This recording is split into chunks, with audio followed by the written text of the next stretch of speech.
Welcome to Learn from Leaders. I'm Jim Proppe, Managing Partner of Plant Moran. I recently had the pleasure of talking with Ron Kagan, the Director and CEO of the Detroit Zoological Society. Ron's led the Detroit Zoo for more than 25 years and has transformed it into an incredible sanctuary for both animals and visitors. I learned a lot from this leader, and I hope you will too. Ron, thanks so much for joining us today and inviting into your home here. This really is a neat setting. This is so much more than the Detroit Zoo.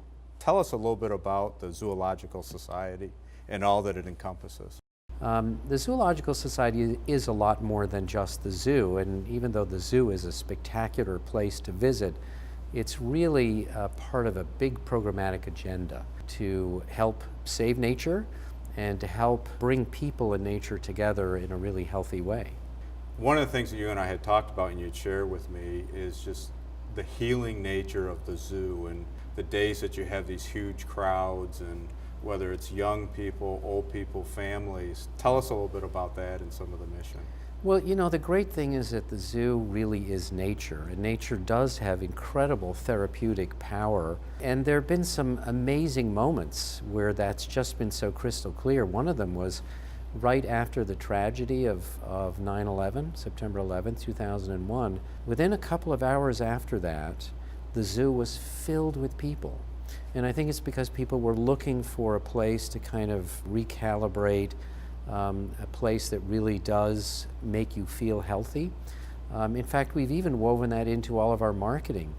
We coined the concept of vitamin Z, and that, you know, you need your dose of vitamin Z, and it's all about nature and the exhilaration of nature. And in fact, when you go into our butterfly garden, you really feel like you're in the Garden of Eden. You actually know viscerally that your blood pressure is dropping and that you just feel better.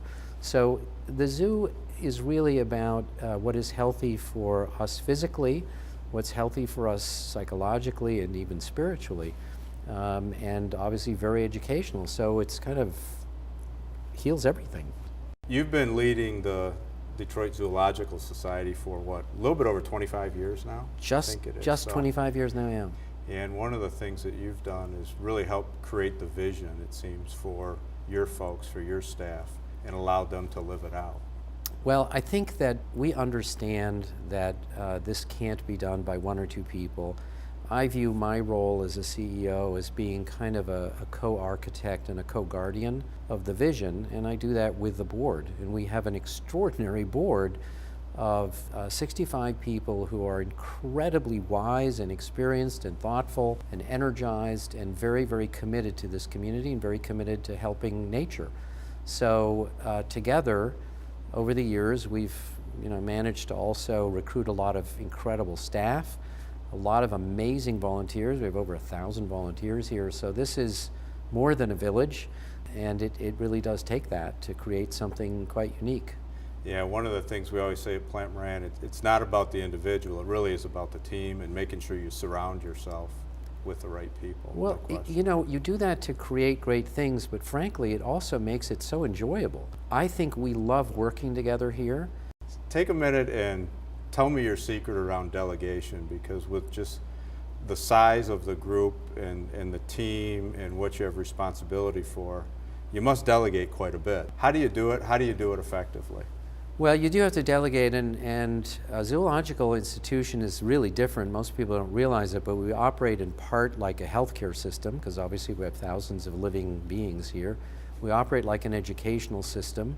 We're the #1 paid tourist attraction in the state, and we're a community service organization. So we're 4 completely different businesses all at the same time, and they all have to work together, support each other.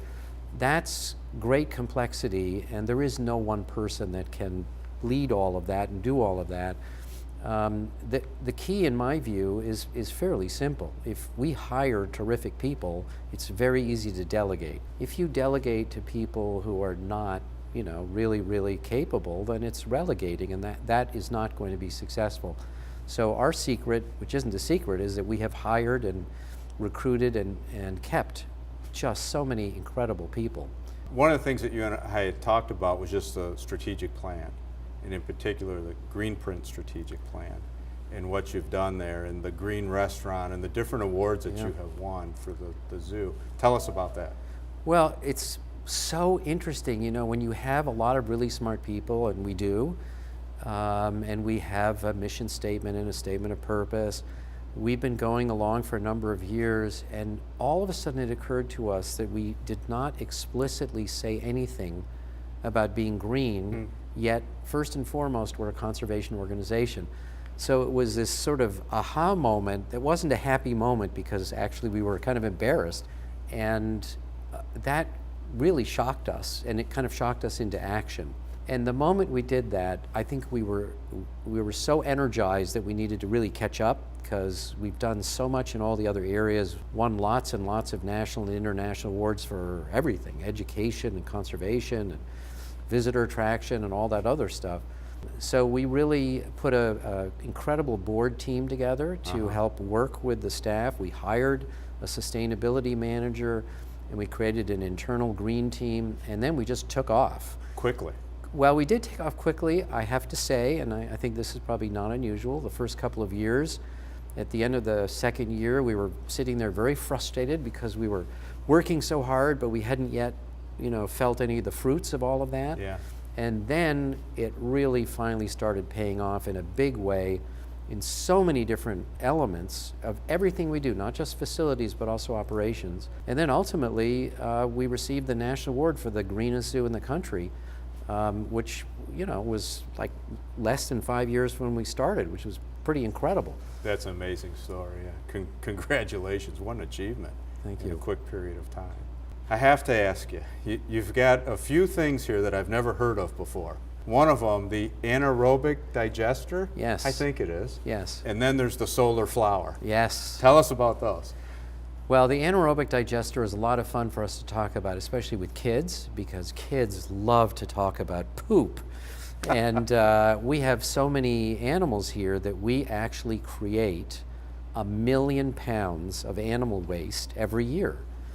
That waste gets turned into methane in our anaerobic digester, which then powers a generator, which powers our animal health complex. So we are trying to really be a zero waste organization, not just in human activities, but even in the animal activities. Yeah. So the animals essentially are powering a part of the zoo, poo power, as we call it. And with the solar flower, that's currently being installed, and it's really neat, not just because it will also contribute to producing green energy here, but it is so magnetic to visitors. It's such an interesting device. I mean, it really does look like a giant flower. It tracks the sun so that it always has the maximum angle of attack for light. And when there's no light at all, the petals of the flower all fold up and it closes in.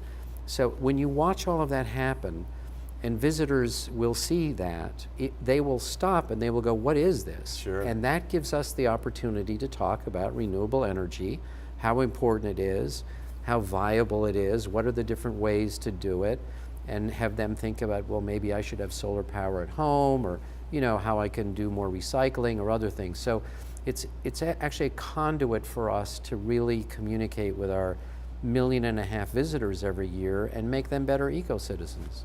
You know, one of the things when I go out and I talk to our clients and different folks about what's going on in the world, the subject of technology always comes up, and the impact that technology is having on people's businesses, their organizations. Can you talk a little bit about technology and what impact it's having on your organization? Well, I think, first of all, you're talking to somebody who's a technology geek. So I think I've had some influence on that here because I'm so enamored with it. But we probably have more technology than any other similar enterprise. We think that the technology can be used in a lot of different ways. I mean, we've talked a little bit about some of it in terms of green energy, but there's so many other ways. And one of them actually is education. So we have a 3D, 4D theater here.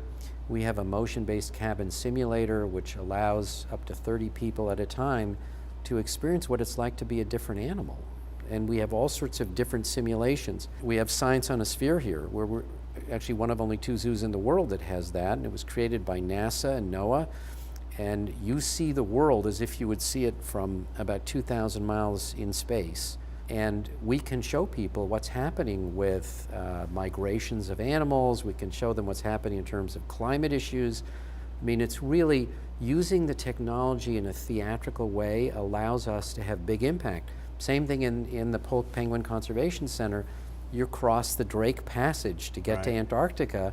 It's a very cool experience and very memorable, and it helps people understand issues in a way that if I'm just standing there giving a lecture on Antarctica would not be anywhere nearly as impactful. So we think technology is hugely important.